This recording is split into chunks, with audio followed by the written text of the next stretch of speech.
la mondialisation. Vous en avez tous entendu parler ces dernières années,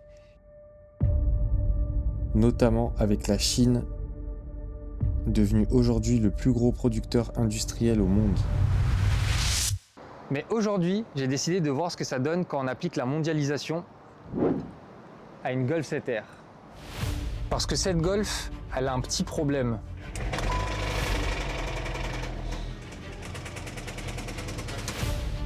Donc voilà, il y a clairement quelque chose qui ne va pas avec cette voiture. Et plutôt que de refaire le moteur avec des pièces Volkswagen,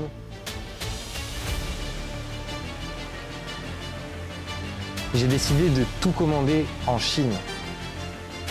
Vilebrequin, coussinet, chaîne, joint, tout est là. Et je vais donc créer la première Golf 7R AliExpress Performance en France. Est-ce que ces pièces vont tenir le coup? Et est-ce qu'on va réussir le défi en moins de 48 heures? Golf 7R AliExpress, c'est parti.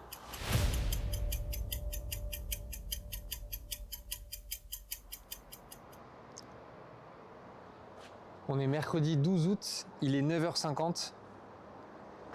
Donc ça veut dire qu'on a jusqu'à vendredi 9h50. Je pense que ça va le faire.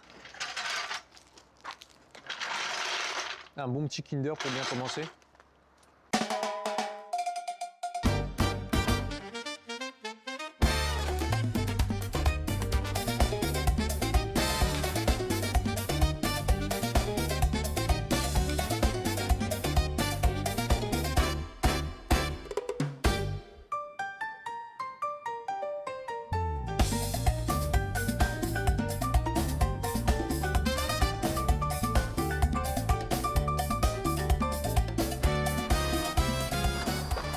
Regardez comment le pare-choc il tient.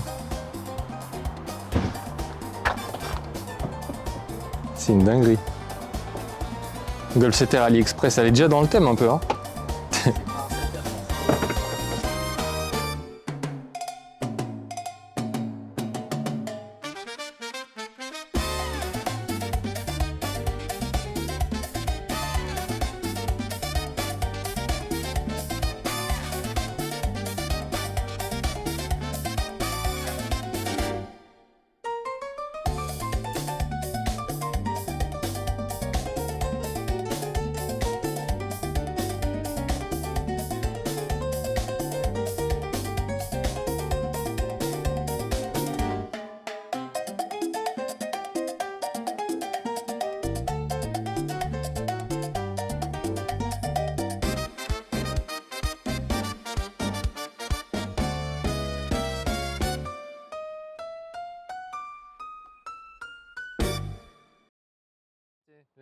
Du 28 sa mère, on finira par vendre la patata, nanana, nanana, la plata.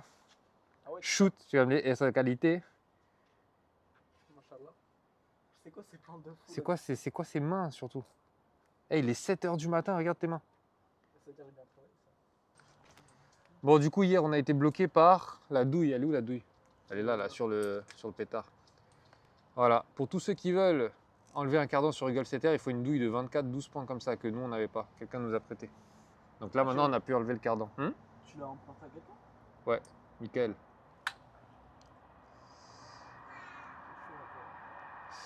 Et du coup, maintenant, on enlève le cardan. Là-bas, là, derrière, on voit rien. D'en bas, En tout cas, l'autre cardan, il est déjà enlevé. Il est là. Voilà. Avec les petites vis comme ça, là, Volkswagen. Hop.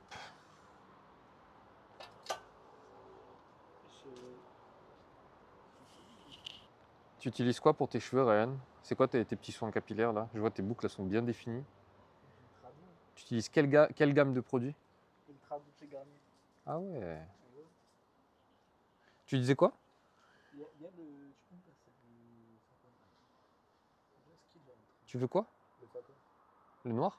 Ouais, il est là. Comment ça, le noir? Le cliquet. Hop. Normalement, il est bloqué. Plus qu'à enlever le cardan. le collier d'échappement qui est juste là. Celui-là, là. Ensuite, on va bouger le catalyseur, là, enlever les fixations. Et ensuite, le catalyseur, il doit être fixé au bloc, je pense, avec 2 vis, une de chaque côté, à mon avis. Et dès que tu enlèves les 2 vis, après, il est plus fixé. Et après, il y a juste à enlever les supports moteurs et à tirer ce moteur. Et après, on sera beau gosse.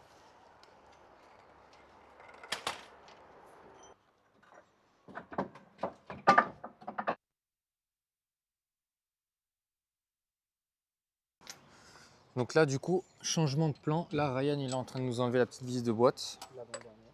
Voilà. Donc là, on a enlevé toutes les vis du tour de boîte. Donc celles qui sont juste là.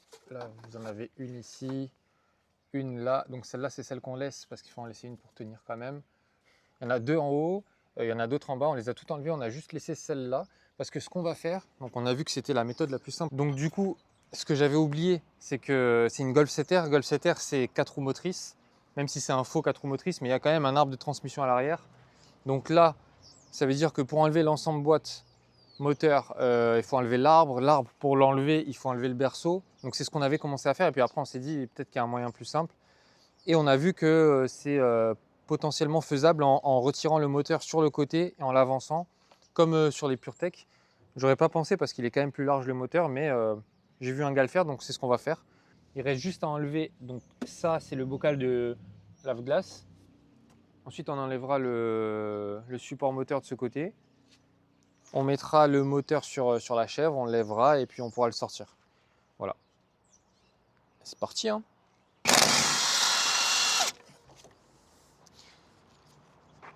Support moteur. Quand on va le baisser. Voilà.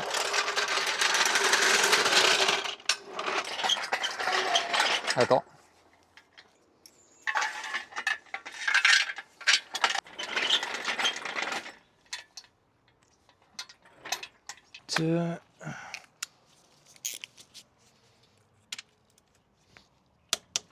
Waouh! Waouh! Ah, j'allais me tuer! Ok, la vis n'est plus. Vas-y, tu peux lever.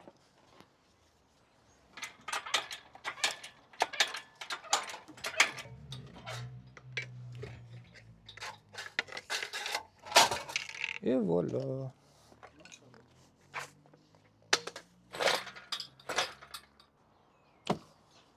Ça c'est bon. Vas-y, tire.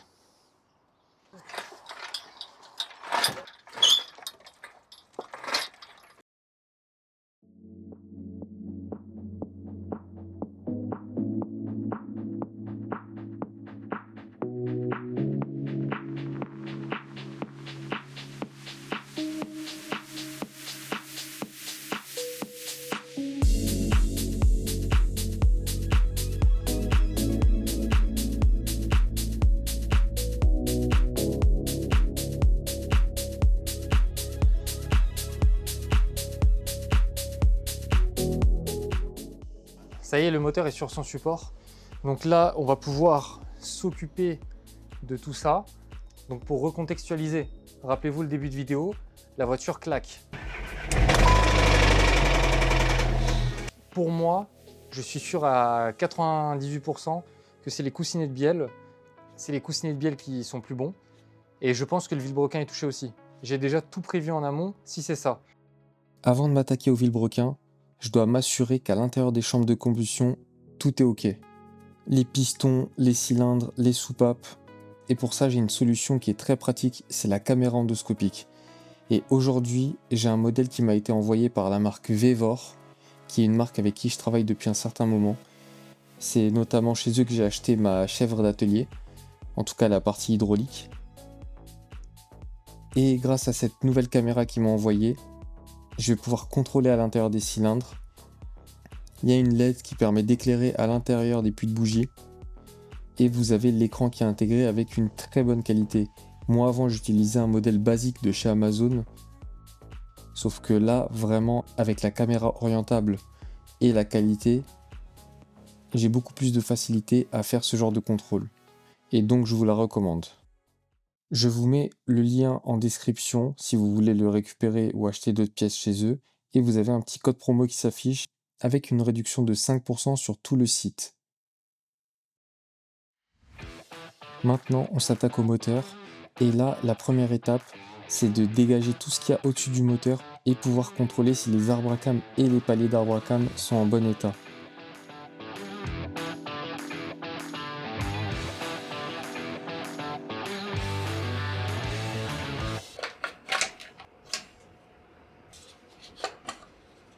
On sent rien au doigt, enfin c'est très léger, même s'il y a des petites marques visibles, en tout cas au doigt et à l'ongle. Pas vraiment de réel endroit qui accroche l'ongle. Donc, ici pareil, un tout petit peu plus marqué, mais on sent rien de spécial. Donc déjà c'est une bonne nouvelle. Pour moi le claquement ne vient pas d'ici.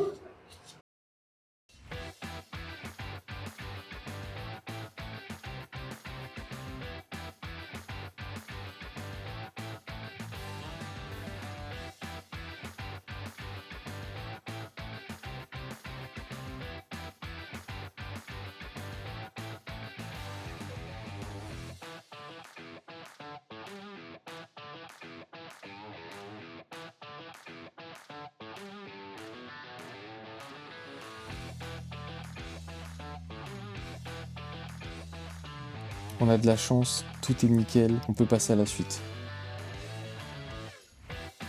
On s'attaque maintenant au bas moteur. Pour accéder au bielle, on doit enlever le carter d'huile qui est en plastique ici. On en profitera pour changer le joint parce que ça fuyait pas mal.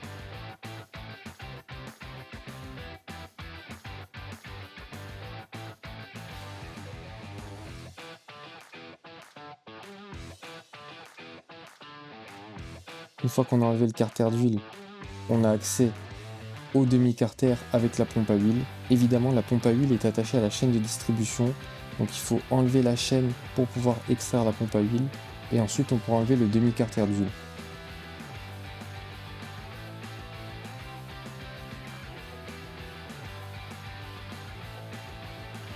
Ça y est, le vilebrequin est accessible, les bielles sont visibles, et on a face à nous le problème de ce moteur, et on peut dire que j'avais vu juste. Bien. Pas bien.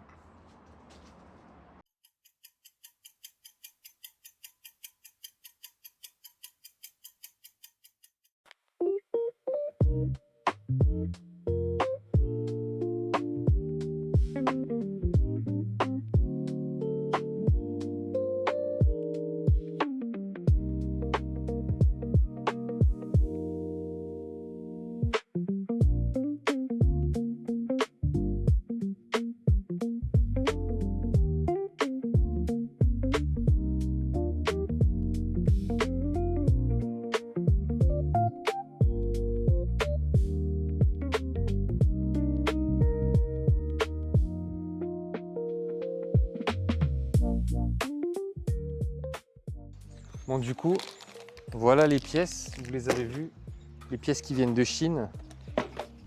J'ai pas du tout été payé pour promouvoir ces pièces, c'est des pièces qui ont été achetées, on me les a pas envoyées gratuitement.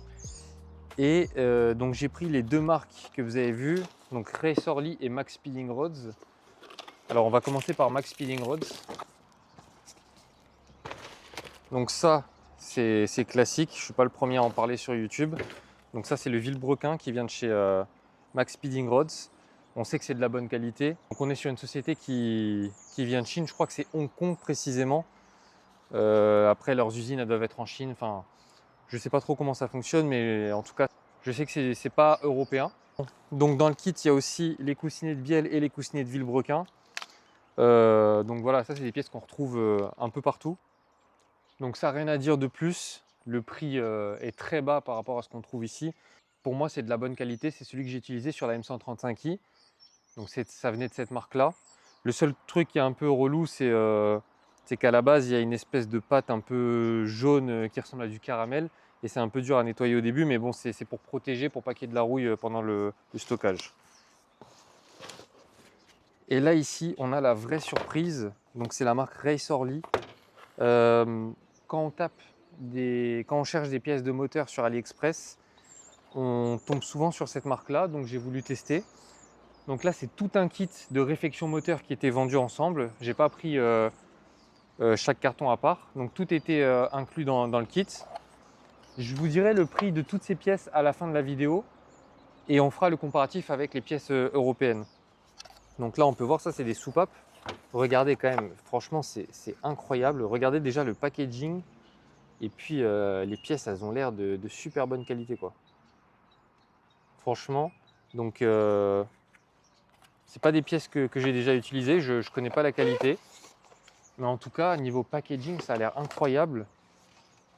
Là, regardez, on a le kit chaîne en entier, avec tous les guides bien emballés.